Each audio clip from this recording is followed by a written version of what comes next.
വിശദമായ വാർത്തകളിലൂടെ പോകാം. ഭാരതാംബ ചിത്ര വിവാദത്തിൽ ഗവർണറെ കടന്നാക്രമിച്ച മന്ത്രി വി ശിവൻകുട്ടി. പ്രോട്ടോകോൾ ലംഘിച്ചെന്ന രാജ്ഭവന്റെ വാദം തെറ്റ്.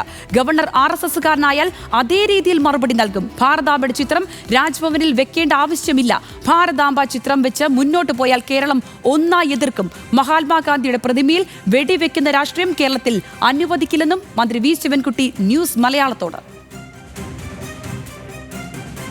ഇന്നലെ ഞാനൊരു പ്രോട്ടോകോൾ ലംഘനം നടത്തിയിട്ടില്ല. പ്രോട്ടോകോൾ ലംഘനം നടത്തിയിരിക്കുന്നതും ഭരണഘടനാ വിരുദ്ധമായ നടപടി സ്വീകരിച്ചിട്ടുള്ളതും ബഹുമാനപ്പെട്ട ഗവർണറാണ്. അദ്ദേഹം ഒരു വനിത ഒരു കാവിക്കൊടി പിടിച്ച ഒരു ഫോട്ടോ കൊണ്ടുവച്ച് ഔദ്യോഗിക ചടങ്ങിൽ പുഷ്പാർച്ചന നടത്തി ദീപം കത്തിച്ച് ഒരു ചടങ്ങ് നടത്താൻ വേണ്ടി അദ്ദേഹത്തിന് എവിടുന്നാണ് ഈ ഉപദേശം കിട്ടിയത്? ഏത് ഭരണഘടനയിലാണ് പറയുന്നത്? ഏത് പ്രോട്ടോക്കോളിലാണ് ഇത് പറയുന്നത്? ഇത് രാജ്ഭവനാണ്. ഇത് ഏതെങ്കിലും ഒരു രാഷ്ട്രീയ പാർട്ടിയുടെയും ആസ്ഥാനമല്ല. അപ്പോൾ അതുകൊണ്ട് ഇത് ഒരു കാരണവശാൽ അംഗീകരിക്കാൻ കഴിയില്ലെന്ന് ഇന്നലെ തന്നെ പ്രതിഷേധത്തിൽ പറഞ്ഞിട്ടുണ്ട്. RSSൻ്റെ ഒരു താവളമായി നമ്മുടെ കേരള സംസ്ഥാനത്തിൻ്റെ രാജ്ഭവൻ മാറിയിരിക്കുന്നു എന്നുള്ള വിവരം കേരളത്തിലെ ജനങ്ങൾ തിരിച്ചറിയണമെന്നുള്ളതാണ് എനിക്ക് പറയാനുള്ളത്. RSSൻ്റെ പേര് പറഞ്ഞെന്നും ഗവർണർ ഞങ്ങളെ ഭീഷണിപ്പെടുത്താനും വരട്ടാനൊന്നും വരണ്ട. അത് നടക്കുന്ന പ്രശ്നമേ ഇല്ല. ഗവർണർ എന്നുള്ള നിലയിലുള്ള ഉത്തരവാദിത്തം വഹിച്ചാൽ അതിന് അങ്ങേയറ്റത്തെ ബഹുമാനം കൊടുക്കും. ഞങ്ങൾ അദ്ദേഹത്തെ സ്വീകരിക്കും. RSS നേതാവ് എന്നുള്ള നിലയിലുള്ള പെരുമാറ്റം ഉണ്ടായാൽ തിരിച്ചും അതേ രൂപത്തിലുള്ള പെരുമാറ്റം തന്നെ ഉണ്ടാവും. ഇന്നലെ ഞാനൊരു ഗവർണർ ഭരണഘടനയാണോ വിചാരധാരയാണോ നയിക്കുന്നതെന്ന് CPI സംസ്ഥാന സെക്രട്ടറി ബിനോയ് വിശ്വം ചോദിച്ചു. വി ശിവൻകുട്ടിയുടെ നിലപാട് ശരിയാണെന്ന് K മുരളീധരൻ പ്രതികരിച്ചു. ഭാരതാംബയാണെങ്കിൽ ത്രിവർണ്ണ പതാക ഏന്തണമെന്നും മുരളീധരൻ പറഞ്ഞു. പുതിയ ഗവർണർ ഒരവസരം കിട്ടാൻ കാത്തു നിൽക്കുകയായിരുന്നുവെന്ന് തോമസ് ഐസക്കും ഇക്കാര്യങ്ങളിൽ പ്രതികരിച്ചു. അതേസമയം ഭാരതാംബ ചിത്ര വിവാദത്തിൽ രാജ്ഭവനിലേക്ക് SFI നടത്തിയ മാർച്ചിൽ സംഘർഷമുണ്ടായി. പോലീസുമായി ഉന്തും തള്ളുമുണ്ടായി. പോലീസ് ജലപീരങ്കി പ്രയോഗിച്ചു. ബാരിക്കേഡ് മറികടന്ന് പോകാൻ ശ്രമിച്ച പ്രവർത്തകരെ അറസ്റ്റ് ചെയ്ത് നീക്കി. ഭരണഘടനാ പദവിയായ ഗവർണർ പദവിയെ നയിക്കേണ്ടത് ഭരണഘടനയാണെന്നുള്ള സത്യത്തെ മറന്നുകൊണ്ട് അവിടുത്തെ അന്തേവാസി, രാജ്ഭവനിലെ അന്തേവാസി തൻ്റെ പൂർവ്വകാലത്തെ എല്ലാമെല്ലാമായി അദ്ദേഹം കണ്ടു കാണും RSSനെ. അതിൻ്റെ വേദപുസ്തകമായ ബഞ്ച് ഓഫ് തോട്ട്സിനെയാണ് അദ്ദേഹം വഴികാട്ടിയാക്കേണ്ടതെങ്കിൽ ഇതെല്ലാം ചെയ്യേണ്ടി വരും.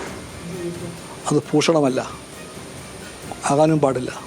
ഞങ്ങൾക്ക് LDFന് അതിൻ്റെ ഗവൺമെൻറ്റിന് സംഘർഷം ലക്ഷ്യമല്ല. ലക്ഷ്യമാകുന്നത് അവർക്കാണെങ്കിൽ അവർ പറയട്ടെ.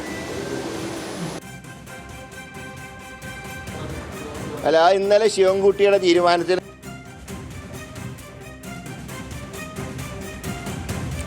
വിവരങ്ങളുമായി തിരുവനന്തപുരത്തു നിന്നും ചന്തു ചന്ദ്രശേഖരാണ് ചേരുന്നത്. ചന്തു, ഇക്കാര്യത്തിൽ എന്താണോ ഗവർണർ എടുക്കുന്ന നയം അതിനെ അതേ നാണയത്തിൽ തന്നെ തിരിച്ചടിക്കുമെന്നുള്ള ഉറച്ച നിലപാട് ഇന്നും ആവർത്തിക്കുകയായിരുന്നു. അത് ന്യൂസ് മലയാളത്തോട് അദ്ദേഹം പങ്കുവെക്കുകയായിരുന്നു. പക്ഷേ ഗവർണർക്കെതിരെ ശക്തമായിട്ടുള്ള പ്രതിഷേധങ്ങളും ഇന്ന് നമ്മൾ തിരുവനന്തപുരത്ത് കണ്ടു.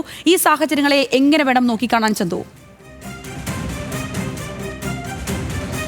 സംഗീത, കഴിഞ്ഞ ദിവസം രാജ്ഭവന്റെ ഭാഗത്തു നിന്നും ഒരു അസാധാരണ നടപടി ഉണ്ടായപ്പോൾ തന്നെ ഏവരും ശ്രദ്ധയോടെ നോക്കിക്കേണ്ടത് ഇനി എന്തായിരിക്കും സർക്കാരും രാജ്ഭവനും തമ്മിലുള്ള മുന്നോട്ടുള്ള പോക്ക് എന്നതായിരുന്നു. കാരണം രാജ്ഭവനിൽ ഇത്തരത്തിൽ ഭാരതാംബയുടെ ചിത്രം വയ്ക്കുമെന്ന ഒരു കടുത്ത നിലപാടിൽ ഗവർണർ ഉറച്ചു നിൽക്കുന്നു.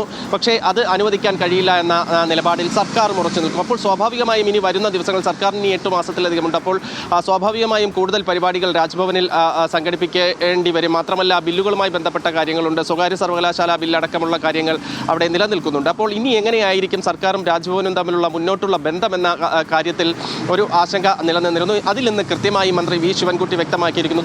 ഗവർണറുടെ സ്ഥാനത്ത് നിന്നാൽ ബഹുമാനിക്കും. ഗവർണർ RSS നേതാവാകാൻ നോക്കുകയാണെങ്കിൽ ആ രീതിയിൽ തന്നെ മറുപടി നൽകുമെന്ന കൃത്യമായ ഒരു നിലപാട് ഇന്ന് മന്ത്രി തന്നെ വ്യക്തമാക്കുന്നു. കഴിഞ്ഞ ദിവസം അദ്ദേഹം പറഞ്ഞതാണ് താൻ പ്രോട്ടോകോൾ ലംഘനം നടത്തിയിട്ടില്ല. ആ കാര്യം അദ്ദേഹം ഇന്നും ആവർത്തിച്ചു. പ്രോട്ടോകോൾ ലംഘനം നടത്തിയത് ഗവർണറാണ്. കാരണം ഈ ഭാരതാംബയുടെ ചിത്രം അത് ഭരണഘടനാപരമായി ശരിയല്ല. മാത്രമല്ല, ഒരു കാവി കൊടി ഭാരതാംബ പിടിച്ചിരിക്കുന്നു, ഒരു ചിത്രം അത് ഇന്ത്യൻ ഭൂപടം അല്ല എന്നും അദ്ദേഹം കൃത്യമായി പറഞ്ഞിരുന്നത് ഭരണഘടനാ ലംഘനമാണ്. അപ്പോൾ പ്രോട്ടോകോൾ ലംഘനം ഇവിടെ നടത്തിയിട്ടുള്ളത് ഗവർണറാണെന്ന് നിലപാടിൽ മന്ത്രി ഉറച്ചു നിൽക്കുന്നു. അത് ആവർത്തിക്കുകയുമാണ്. ഇതുമായി ബന്ധപ്പെട്ട് കൂടുതൽ പ്രതിഷേധങ്ങൾ വരുന്നത് രാഷ്ട്രീയമായി തന്നെ മറ്റു വഴികളിലേക്ക് കൂടി തിരികെയാണ്. കാരണം ഗവർണർ ആദ്യഘട്ടത്തിൽ സർക്കാരുമായി വളരെ സൗഹൃദപരമായ ഇടപെടലായിരുന്നു നടത്തിയിരുന്നത്. ആ ഇടപെടൽ സംശയത്തോടു കൂടി ഇപ്പോൾ നോക്കിക്കാണേണ്ടിയിരിക്കുന്നു. ലംഘിക്കുന്നു എന്ന ഒരു വിലയിരുത്തലിലേക്ക് കൂടി ഇടതുപക്ഷ പാർട്ടികൾ കടന്നിരിക്കുന്നു എന്ന് വേണം പറയാൻ. അതിൻ്റെ ഒരു കാര്യമാണ് ഇപ്പോൾ, അതിൻ്റെ ഒരു തുടർച്ചയാണ് ഇപ്പോൾ വീണ്ടും ഗവർണറുടെ ഭാഗത്തു നിന്ന് ഉണ്ടാകുന്നു എന്നതാണ്. ആദ്യം മാന്യമായി ഇടപെട്ടപ്പോഴും ഉള്ളിൽ ഇത് മനസ്സിൽ വെച്ചുകൊണ്ടാണ് പെരുമാറിയതെന്ന് മന്ത്രി വി ശിവൻകുട്ടി വ്യക്തമാക്കുകയുണ്ടായി.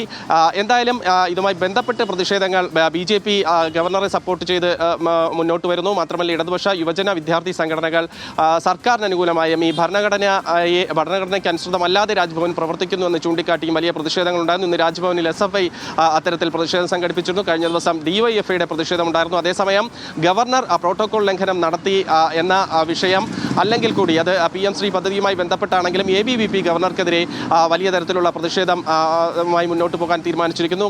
ഈ ഗവർണറെ തടയുമെന്ന തരത്തിലേക്കൊക്കെ ABVPയുടെ ഒരു നിലപാടും ഇന്ന് വന്നു. അത്തരത്തിലുള്ള സംഭവങ്ങളും ഇന്ന് തിരുവനന്തപുരത്ത് കണ്ടതാണ്. പെട്ടെന്ന് ഇത്തരം PM-ശ്രീ എന്ന ഒരു കാര്യം ഉയർത്തിക്കാട്ടി ABVP പ്രതിഷേധം സംഘടിപ്പിച്ചതും ഈ ഭാരതാംബ വിവാദവുമായി ചേർത്ത് വായിക്കപ്പെടേണ്ടതുണ്ട്.